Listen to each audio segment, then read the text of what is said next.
Good day. We've got CEO Nick Blitterswick of UGE International joining us today. UGE develops, owns, and operates solar and battery energy storage systems in the US. And UGE just announced its Q2 milestones and provided a business update, with its backlog growing by almost 100 megawatts to 356 megawatts year to date. Nick is here to walk us through the highlights of the quarter. It's Friday, July the 14th, and I'm Martin Gago with Market Radius Research. Please remember, this is neither recommendation nor investment advice. We're here to get an update. Nick, thank you very much for joining us, and please give us an overview on your quarterly highlights. Sounds good, Martin. Thanks so much, and always good to be back. So these quarterly milestone updates that we put out, we do this every quarter.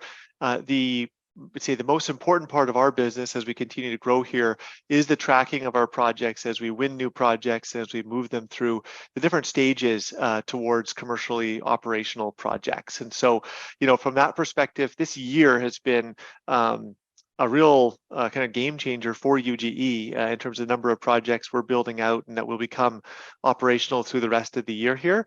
Q2 was along that same storyline. So we completed a project just at the very end of the quarter. That was our first community solar project in Maine that we have operational. We're actually just waiting for the utility to, in essence, do the last connection, and that project will start generating revenue.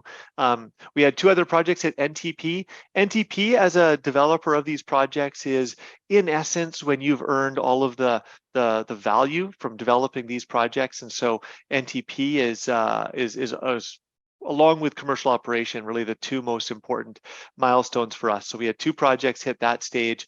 Yeah, go ahead. Sorry, NTP is notice to proceed. So basically, you've got everything together, and you start building it. You start installing the solar panel system. So there's essentially zero or very little risk at that point of there being a problem with the project. Exactly. Yeah. So notice to proceed means you have interconnection with the utility, you have permits, you have financing in place, etc. So that project is cleared for construction. The construction is really seen as a means to an end within the industry.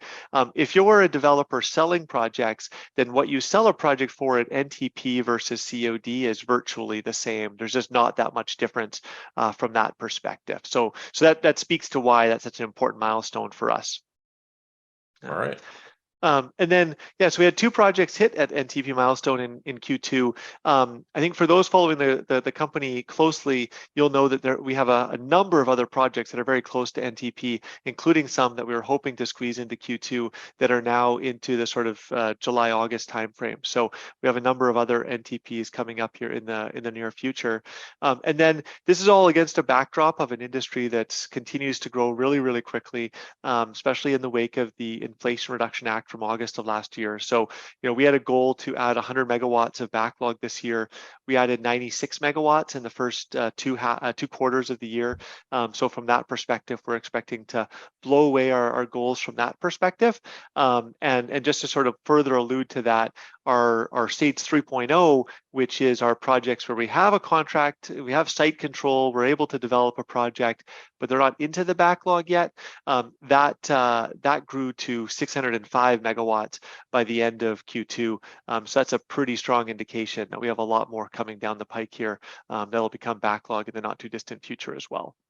And that just essentially means there's a little higher risk on the project, that something may snafu it, so it won't proceed. But once it gets into backlog, it's fairly de-risked. And then obviously once it's NTP, it's virtually completely de-risked. Yeah, exactly. Yeah, so the first Stage 3.0, a simple example might be when we're doing a rooftop project, and we also do ground mount and carport projects as well. But when we're doing a rooftop project, one of the first things we do after we sign a contract is that we do structural review on a building. You run into these situations with an older building or what have you, where it's not necessarily the panels that are weighing down on the roof, but snow loads have requirements for snow load strength and things like that have changed in the decades since that building was built. So that's one of the first things we clear. And then once for a rooftop project, structural review, once that's cleared, in many cases, okay, it's that project's ready for backlog. We're working on interconnection. We're working on permitting, et cetera. So that's a good example of like a 3.0 that's not backlog versus a 3.1 that is. Gotcha. You mentioned it's been almost a year since the blockbuster IRA program was put in, and I say the blockbuster because it really was. It's like it was pretty earth-shattering in a lot of industries. How has that changed, and are you still seeing ongoing sort of impact from that? Obviously, your backlog is way up, and business seems to be good. Just sort of any sort of color given with the IRA? Yeah, so definitely agree with you in terms of it being a blockbuster. I think the biggest thing for us is that if it had not been passed, we would have had a 22% investment tax credit this year, and it would have been 10% next year onward. Instead, we're averaging about 40%. You're seeing a lot of announcements about domestic manufacturing. And once that comes online, conceivably, we'll get another 10 on top of that. So conceivably, we'd be averaging a 50% investment tax credit after the fact. That's really all straight to our bottom line in essence. You know, it's increasing the addressable market, but that's all upside in terms of the value of the projects. And so, you know, we've been expanding into more and more markets. A lot of our growth this year is in markets like California and Texas and other states that we weren't that active in a year ago. And yeah, so it's a really, really big tailwind. You know, for folks who don't know, it's also good for at least 10 years. I say at least because it gets automatically extended if CO2 emissions haven't dropped by 75%, and many studies say that's not going to happen until 2040 or later. So from that perspective, this really like puts in place a framework for us to operate against for the long haul. And that additional 10%, that's if you then buy your solar panels from a US fabricator or manufacturer of them, right? Exactly. Yeah, in essence, that's right.